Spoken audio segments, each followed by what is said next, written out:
Challenging একটা job, কারণ আপনারা কাজ করেন হচ্ছে সমাজের সেই সব মানুষদেরকে নিয়ে যারা একটু সমাজে মূল ট্র্যাক থেকে বের হয়ে গেছে, এরকম মানুষ। আমরা অপরাধী বলছি না অপরাধ প্রমাণ না হওয়া পর্যন্ত, বাট তারা একটু চ্যালেঞ্জিং মানুষজন, ওদের সঙ্গে আপনাদের কাজ করতে হয়। প্রথমে যখন শুরু করা হয় একজন রিক্রুট, তার সবাইকেই তাদের জেলে কাজ করতে হয় আচ্ছা, 2 বছর পরে তার যোগ্যতার উপরে ভিত্তি করে তাকে বিভিন্ন জায়গায় ট্রান্সফার করা হয়, তখন আর ইনমেটদের সাথে আর কাজ করা লাগে না। আপনারা কাউন্সিল করেন একজন অপরাধীকে কিভাবে সমাজের মূল স্রোতের সঙ্গে নিয়ে আসা যায়, এগুলো নিয়ে কাজ করেন। এখন পর্যন্ত আমাদের ডিপার্টমেন্টে 8 জন মেয়ে আছে। আচ্ছা, 8 জনের 6 জন আসছে আপনার এই সোসাইটি বা মিডিয়ার মাধ্যমে। আপনি যদি একটু সংক্ষেপে বলতেন যে আসলে আপনি কিভাবে জয়েন করলেন, কেন আপনি উৎসাহী হলেন এই কারেকশন অফিসারে, এবং কি কি অবদান এখন পর্যন্ত রেখে যাচ্ছেন। হ্যাঁ, অবশ্যই ধন্যবাদ আপনাকে আবারও।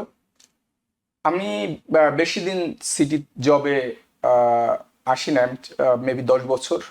তো আমি যখন শুরু করছি তখন আমাকে কেউ কখনো বলে নাই যে ভাইয়া এইভাবে আপনি জবের ইনফরমেশনটা পাইতে পারেন বা এইভাবে শুরু করেন। আমি গুগলে সার্চ করছি যে how to get a city job, so যার মাধ্যমে আমি এবং আমার ওয়াইফ দুজনেই অ্যাপ্লিকেশন করছি। এরপর থেকে আমরা যখন জবে এনরোলড হয়েছি, পর থেকেই আমরা কমিউনিটির লোকজনদের হেল্প করার সহযোগিতা করতেছি বিভিন্ন মাধ্যমে, বিভিন্ন মনে করেন সোসাইটি, যেমন বাংলাদেশি কারেকশন সোসাইটির কথা বলবেন। বাংলাদেশি কারেকশন সোসাইটির যে আমাদের এক্সিকিউটিভ বোর্ড মেম্বাররা আছে বা মেম্বাররা আছে, তারা বিভিন্ন সময় আমরা জব ফেয়ার করে থাকি কমিউনিটিতে, বিভিন্ন ইভেন্ট হয় এবং কমিউনিটির লোকজনের সঙ্গে আপনারা কমিউনিকেশন রক্ষা করে চলেন যাতে নতুনরা উৎসাহী হয়। আচ্ছা, আমি যে জিনিসটা আপনার থেকে জানতে চাইবো, আপনি তো বললেন যে আপনি গুগলে সার্চ করে বা আপনাদের সময় একরকম ছিল, বাট এখনকার প্রজন্ম অনেক বেশি ফাস্ট, তারা আর্টিফিশিয়াল ইন্টেলিজেন্সের যুগের মানুষ। মানে এনওয়াইপিডিতে তো বিভিন্ন সেক্টর রয়েছে, এনওয়াইপিডির আন্ডারে যেমন আমরা ট্রাফিক দেখি বা রেগুলার এনওয়াইপিডি বা কারেকশন অফিসার। একজন নতুন প্রজন্মের ছেলে বা মেয়ে যেই হোক না কেন, উনি কেন অন্যান্য জব বাদ দিয়ে কারেকশন অফিসারকে বেছে নেবে? কারেকশন অফিসার জবের মেইন যে আকর্ষণীয় দিকটা, সেটা হলো জবের স্যালারিটা। আচ্ছা, আমি যতটুকু জানি আমেরিকায় না সারা ওয়ার্ল্ডে ল এনফোর্সমেন্টের সবচাইতে বেশি স্যালারি দেওয়া হয় নিউ ইয়র্ক সিটি কারেকশন অফিসারদের। আচ্ছা, এবং শুধু স্যালারি না, যত ওভারটাইম করা হয় আপনার সবচাইতে বেশি টাকা ল এনফোর্সমেন্ট অফিসারদের মধ্যে সবচাইতে বেশি টাকা মেক করে একজন কারেকশন অফিসার। মানে শুধু কি টাকা, এর বাইরে আর কি কি সুবিধা রয়েছে? এটাই মেইন ফোকাস। আর এর বাইরে আপনি একজন সিটি এমপ্লয়ি হিসেবে যে সুবিধাটা আপনার আছে, যেমন হেলথ বেনিফিট আছে, রিটায়ারমেন্ট সুবিধা আছে, তারপর 401k 457 এই সুবিধাগুলো আছে, ইউনিয়ন থেকে আপনার সুবিধাগুলো আছে, এবং নিয়মিত প্রমোশনেরও সুযোগ রয়েছে প্রমোশনাল টেস্ট আসে, প্রমোশনাল টেস্ট দিয়ে আপনি উচ্চ পদে যেতে যাওয়ার সুযোগ রয়েছে। কিন্তু অনেকেই বলেন যে কারেকশন অফিসার মানে এটা খুবই একটা মানে চ্যালেঞ্জিং একটা জব, কারণ আপনারা কাজ করেন হচ্ছে সমাজের সেই সব মানুষদেরকে নিয়ে যারা একটু সমাজে মূল ট্র্যাক থেকে বের হয়ে গেছে, এরকম মানুষ। আমরা অপরাধী বলছি না অপরাধ প্রমাণ না হওয়া পর্যন্ত, বাট তারা একটু চ্যালেঞ্জিং মানুষজন, ওদের সঙ্গে আপনাদের কাজ করতে হয়, খুবই সাহসী প্রয়োজন হয়। তো এটা আসলে কতটা চ্যালেঞ্জের, মানে একজন বাংলাদেশি বা অন্যান্য কমিউনিটি যারা আসলে এই ধরনের মানুষের সঙ্গে তেমনটা মিশে নেয়, তো কারেকশন অফিসার পদে জব করতে গিয়ে কি কি চ্যালেঞ্জগুলো আপনাদেরকে মোকাবেলা করতে হয়? আমি মনে করি একজন মানুষ যখন যে কোনো জব শুরু করে, তার জন্য সেটা চ্যালেঞ্জ হিসেবেই সে জবটা নেয়। তো correction officer job definitely challenging job, যেহেতু এটা ল এনফোর্সমেন্ট জব একটা। তো কমিউনিটির মানুষজন যেভাবে মনে করে যে এটা খুব ভয়ঙ্কর বা মানে খুবই সাহসের প্রয়োজন হয়, জি, তো এরকম কোনো কিছুই না। আচ্ছা, আপনি জবে ঢোকার পরে সবকিছু ইজি হয়ে যায়। আচ্ছা, তো আপনারা কিভাবে কাজ করেন? মানে যে যেমন আপনাদের মূল মানে যখন একজন রেগুলার এনওয়াইপিডি বা অন্য ল এনফোর্সমেন্ট যখন একজন কাউকে গ্রেপ্তার করে নিয়ে আসে বা পরবর্তীতে আপনাদেরকে হ্যান্ড ওভার করে, এরপরে আপনারা ওই অপরাধী বা অপরাধে অভিযুক্ত ব্যক্তিকে কিভাবে আপনারা ঠিক করেন বা কিভাবে ওদের সঙ্গে কাজ করেন? আচ্ছা, সেটা হলো একজন এনওয়াইপিডি থেকে যখন অ্যারেস্ট করা হয়, অ্যারেস্ট করার পরে কোর্টে দেওয়া হয়, কোর্টের সেন্ট্রাল বুকিং হয়ে যখন কোর্টে ডিসিশন দেয় যে না এরা জেলে যাবে, তো তখন এদেরকে পাঠানো হয় আমাদের নিউ ইয়র্ক সিটি জেলে। এরা তখনও সেন্টেন্স হয় না, এরা কোনো দোষী সাব্যস্ত হয় না, এদের আমরা দোষী হিসেবে ট্রিট করতে পারবো না, কারণ ওদের বিচার চলতে থাকে। যতদিন পর্যন্ত ওদের বিচার চলে ততদিন পর্যন্ত ওরা আমাদের কাস্টডিতে থাকে। বিচার যখন ফাইনাল হয়ে যায় তখন তারা চলে যায় অ্যাপস্টেট বা ফেডারেল জেলে চলে যায়। আচ্ছা, এরপরে আপনারা যখন আপনাদের কাছে আসে ফেডারেল জেলে চলে যায় আপনি বললেন, এই মাঝামাঝি সময়টাতে আপনারা কিভাবে, মানে আমি বলছি ওইরকম যেমন আমাদের দেশে সাধারণত আমাদের বাংলাদেশের প্রেক্ষাপটে বা অন্যান্য দেশের প্রেক্ষাপটে আমরা দেখি যে অপরাধীর সঙ্গে অনেক মানে এমন আচরণ হয় বা অনেক অভিযোগ থাকে গণমাধ্যমে, কিন্তু আমি এর আগে আপনাদের অনেকজনের সঙ্গে কথা বলেছেন যে আপনারা কাউন্সিল করেন একজন অপরাধীকে কিভাবে সমাজের মূল স্রোতের সঙ্গে নিয়ে আসা যায়, এগুলো নিয়ে কাজ করেন। তো যদি সেইগুলো একটু বলতেন, ভিতরের ব্যাপারগুলো যদিও বা আপনাদের অনেকগুলো বাইন্ডিংস থাকে, রেস্ট্রিকশন থাকে, তারপরও যদি আমাদের দর্শকদের জন্য বলতেন যে কিভাবে আপনারা ডিলিংস করেন। অনেক বড় বড় অপরাধী থাকে, বিশেষ করে দেখা যায় মার্ডার কেসের আসামি, এরকম ভয়ঙ্কর অপরাধীও থেকে থাকে, তো ওনাদের সঙ্গে সেটা কিভাবে ডিলিংস করেন আপনারা? অবশ্যই, সেটা হলো যে আমাদের মেইন জব হলো কেয়ার, কাস্টাডি অ্যান্ড কন্ট্রোল। ওকে। এক একজন ইনমেটের, তো আসামিদের ইনমেট বলা হয়। বাংলাদেশের আসলে ইনমেটের সাথে ইনমেট ওয়ার্ডের সাথে না সম্পৃক্ত না, মানে পরিচিত না সে।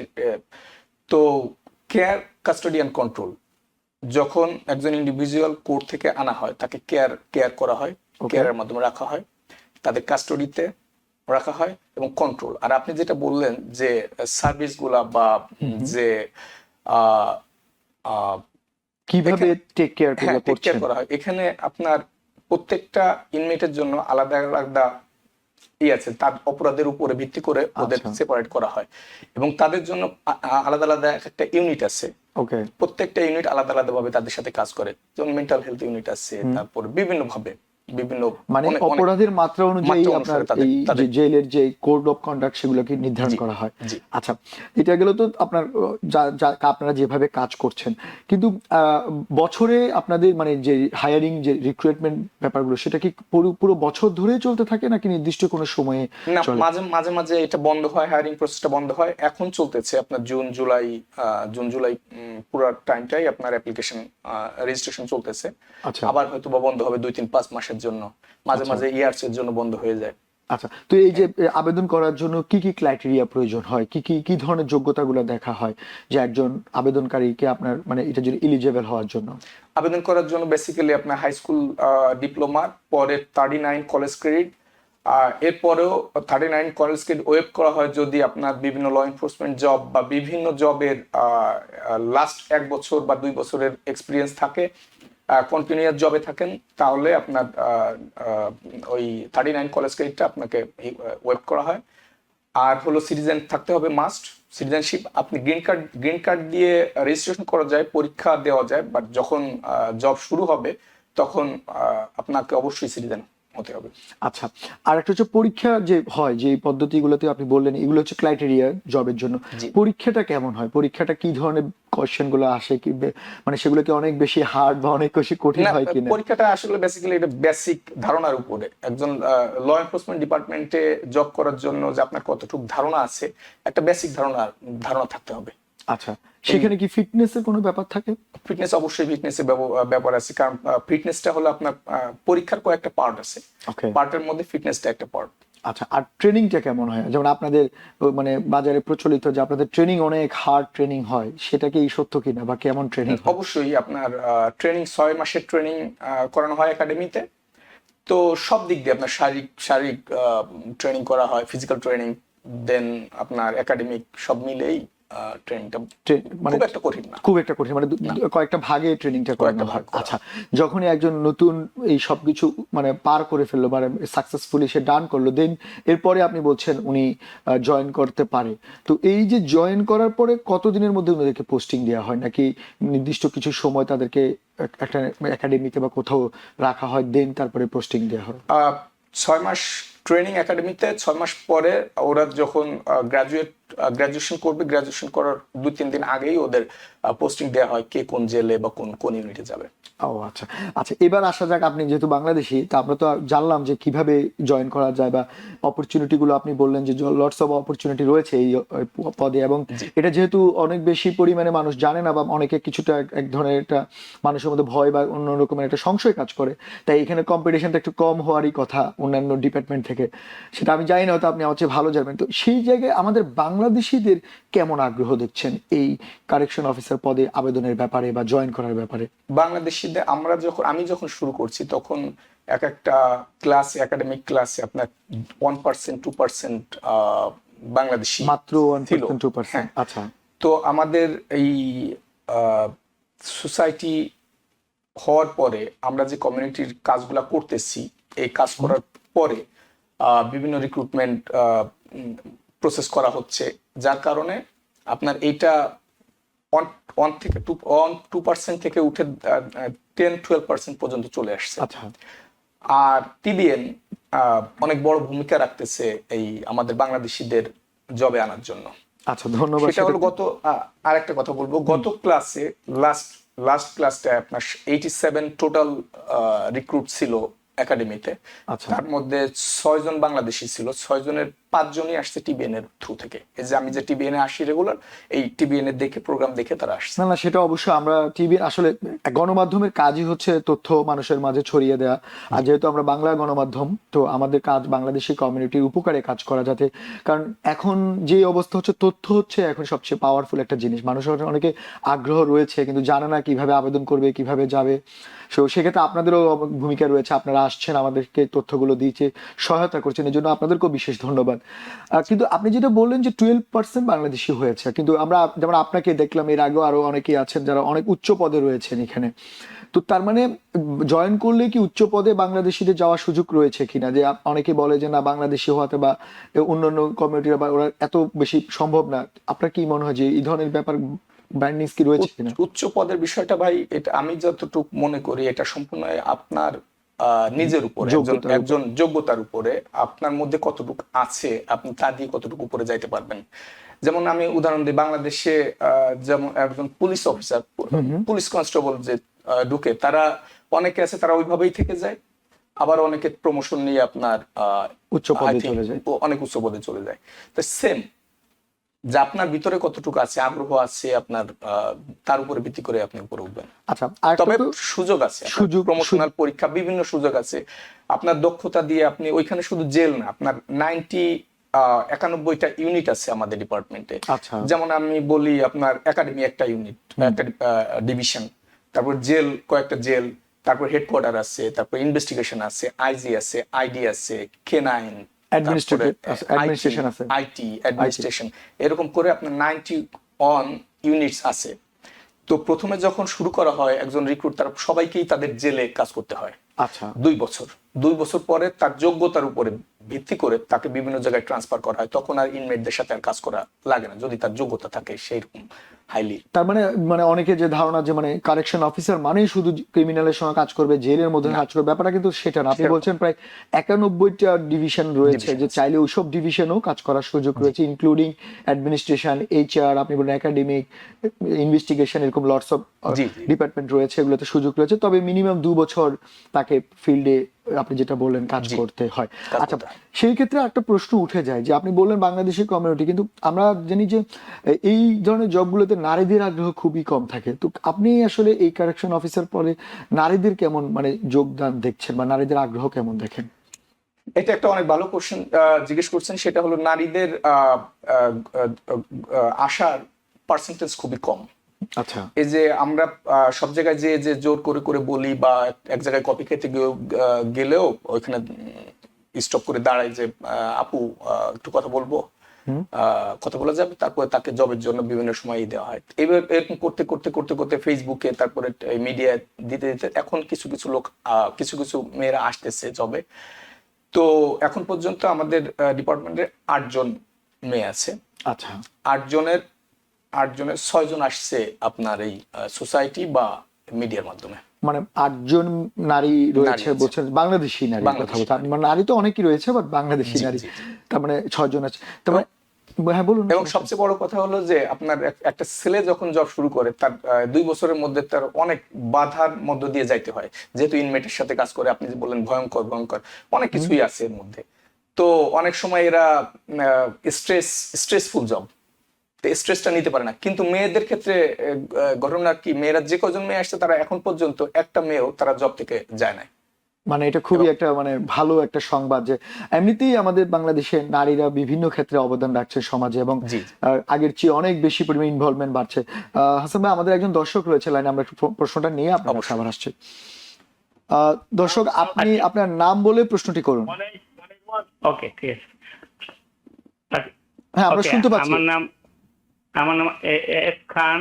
আমার একটা প্রশ্ন ছিল বিসিএস প্রেসিডেন্ট কাজী হাসানের কাছে, যে এই জবটা কত বছরের, মানে রিটায়ারমেন্টের প্ল্যান এবং স্টার্টিং বেতন এবং টপ পে কত? আচ্ছা আচ্ছা, আপনি আমাদের সঙ্গে থাকুন, আমাদের অতিথি অবশ্যই উত্তর দিবে। হাসান ভাই যেমনটা বললো, আপনি শুনুন, আমাদের একজন দর্শক বললো যে এই রিটায়ারমেন্টের প্ল্যান এবং আপডেট যদি আপনার কাছে থাকে কিছু উনি জানতে চায়। ধন্যবাদ খান ভাই, আপনাকে প্রশ্ন করার জন্য। অনেক সুন্দর একটা প্রশ্ন করছেন। সেটা হলো জবের এখন আছে 22.5 বছর পরে একজন অফিসার রিটায়ারমেন্টে যাইতে পারে। তবে এনওয়াইপিডি রিসেন্টলি তারা 20 বছর ব্যাক পাইছে। আমাদের জবেও এটা প্রসেস চলতেছে। দুইটা সম্ভবত জায়গা থেকে পাশ হতে, তাই এক জায়গা থেকে পাশ হয়ে গেছে। তা আমাদের জবেও ইনশাল্লাহ 20 বছর চলে আসবে। তো একজন অফিসার 20 বছর পরে রিটায়ারমেন্টে যাইতে পারবে। আর স্টার্টিং স্যালারি আপনার 55,000 দিয়ে শুরু হয়। তবে প্রথম বছরে একজন রিক্রুট অফিসার বা প্রবেশনারি অফিসার আপনার $80,000 to $90,000 মেক করতে পারে। সেকেন্ড ইয়ারে যে তারা 6 ফিগার 100,000 to 120, $130,000 মেক করতে পারে। যখন টপ পেতে যায়, টপ পে হলো আপনার বিভিন্ন স্টেপে আছে। 5.5 ইয়ার চেয়ে মেইনলি টপ পে বলা হয়, যেটার বেতন হলো আপনার 1,18,000। আর 15 অথবা 20 বছরে যেটা 1,40,000। তবে 1,05.5 বছরে যে টপ পেটা আছে, এটা দিয়েই একজন অফিসার ইয়ারলি $250,000 to $300,000 মেক করে, যেটা এই জবের সবচেয়ে বড় আকর্ষণ। সবচেয়ে বড় আকর্ষণ এবং হিউজ মানি। আপনি অনেকগুলো মানি, আমি যেটাই বললাম যে আমার জানা মতে ল এনফোর্সমেন্টে সারা ওয়ার্ল্ডে কোথাও নাই যে এত এত মানে বড় মাপের টাকা $300,000 মেক করতে পারে কোন officer in a year. It's a very good news. কারণ আপনি যেটা বললেন যে অনেক জবের মধ্যে কিন্তু থাকে, কিন্তু একটা সময় গিয়ে প্রমোশন হলো এত টাকা মানে বাড়ে না, যে বেতনের যে পার্সেন্টেজ আমরা যেটা বলি, সেখানে আপনি বলছেন এটাতে বাড়ে। এর পাশাপাশি ইনক্লুডিং আদার্স অ্যাডভান্টেজ। নো, এটা ওভারটাইম সহ সবকিছু। মানে আদার্স বলতে আপনি 4OK বললেন, আর বেসিক যে 40 আওয়ার্স বেসিক স্যালারি হবে হলো আপনার 1,18,000। 1,18,000। এরপরে প্রচুর ওভারটাইম, আপনার প্রচুর এভরিডে আপনার ওভারটাইম করতে হবে। ওভারটাইম করে যার রেজাল্ট চলে আসে আপনার $250,000 to $300,000। এবং আপনি বললেন যে এটাতে জয়েন করাটাও অত বেশি কঠিন না, যে কিছু বেসিক প্রশ্ন বা জানা থাকলে সেটাতে সম্ভব। আচ্ছা, আপনি আপনাকে যেহেতু পেলাম, আপনি আবার শুধুমাত্র যে জব করে যে কমিউনিটি সার্ভিস দিচ্ছেন তা না, আপনি পাশাপাশি এই কমিউনিটিতে আপনাদের যারা কারেকশন অফিসার রয়েছেন তাদেরকে নিয়ে একটা অর্গানাইজেশনও করে আছে আপনার, এবং আপনি সেটা প্রেসিডেন্টও।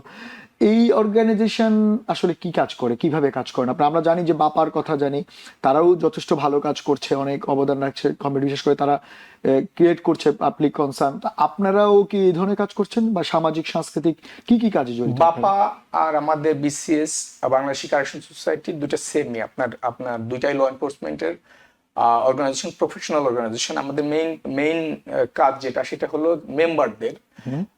মেম্বারদের বিভিন্নভাবে সহায়তা করা, ডিপার্টমেন্টাল সহায়তা। আর হলো কমিউনিটিতে, যেটা বললাম যে কমিউনিটিতে আপনার কমিউনিটি মানুষজন রিক্রুট করা, এই সমস্ত কাজই আপনার বেসিক্যালি করা হয়। আচ্ছা, সেই ক্ষেত্রে আপনারা কি কোনো মানে কালচারাল বা সামাজিক সাংস্কৃতিক ওই কাজগুলো কি করে থাকেন? এটা মাঝে মাঝে বা ইয়ারলি বা 2 বছর পর পর ইয়ারলি ডিনার পার্টি করা হয় সোসাইটি থেকে। আচ্ছা, সেই ক্ষেত্রে আগামীতে আপনারা কি, যেমন আমাদের বিশেষ করে যেমন আমরা বলি যে অনেকগুলো দেখেন এখন সামার কিন্তু পথমেলা হচ্ছে, প্রচুর প্রোগ্রাম হচ্ছে, এবং আমাদের কমিউনিটির লোকজন সেখানে যোগ দিচ্ছে। তো সেখানে আপনাদের ইউনিট থাকা বা আপনাদের পক্ষ থেকে কোনো স্টল রাখা বা মানুষকে সচেতন করা যে আসুন আপনারা কারেকশন অফিসার পদে, এবং বাংলাদেশি হিসেবে ইটস বিগ অপরচুনিটি, এরকম কোনো প্ল্যান আগামীতে রয়েছে কিনা বা আপনারা করবেন কিনা? না, এটা অলরেডি শুরু হয়ে গেছে। গত 2 বছর ধরে আমাদের এর আগের কমিশনার ছিলেন উনি লুইস মলিনা, তিনি আমাদের বাংলাদেশি কমিউনিটি থেকে আমাদের যে সোসাইটি যে ভাইস প্রেসিডেন্ট, তাকে আপনার রিক্রুটমেন্ট ইউনিটে দেওয়া হয়েছে। তো যখনই কোনো পথমেলা বা বড় অনুষ্ঠান, কোনো গ্যাদারিং, বাংলাদেশি গ্যাদারিং করা হয়, সেখানে অফিসার সুজন মাহবুব সে তার রিক্রুটমেন্ট টিমটা নিয়ে ওখানে আসে আপনার একাডেমি থেকে, এবং অনেকেই এখানে উপকৃত হয়।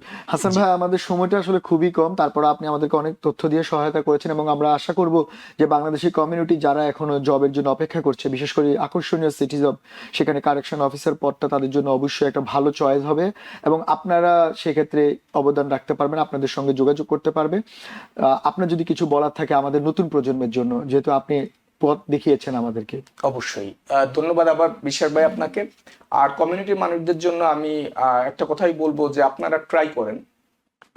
ট্রাই করলে আপনার এখানে হারানোর কিছু নাই। আপনার জবের প্রথম দিন থেকেই, একাডেমিক প্রথম দিন থেকেই আপনাদের স্যালারি দেওয়া হয়, আর অনেক সুবিধা। আমি একজন বাংলাদেশি হিসেবে যে আপনাদের রিকোয়েস্ট করতেছি, এই রিকোয়েস্টটা কিন্তু আগে কখনো কেউ এভাবে করে নাই, বা এরকম সুযোগও ছিল না, যেমন টিবিএন বা সোশ্যাল মিডিয়ার মাধ্যমে এখন আপনারা পাইতেছেন। তো আপনারা ট্রাই করেন, অনেক অনেক অনেক সুবিধা আছে। আর যেটা আপনারা মনে করেন কমিউনিটির মানুষজন যে জেলে জব রিস্ক, আমি মনে করি না এটাই সত্যি যে আপনার সেফটি সিটির কাছে বা ডিপার্টমেন্টের কাছে সবার আগে। তো এটা মাথায় রেখে আমার অনুরোধ যে আপনারা ট্রাই করেন। নিউ ইয়র্ক থেকে সম্প্রচারিত TVN 24 টেলিভিশন, বিশ্বজুড়ে বাঙালির কণ্ঠস্বর।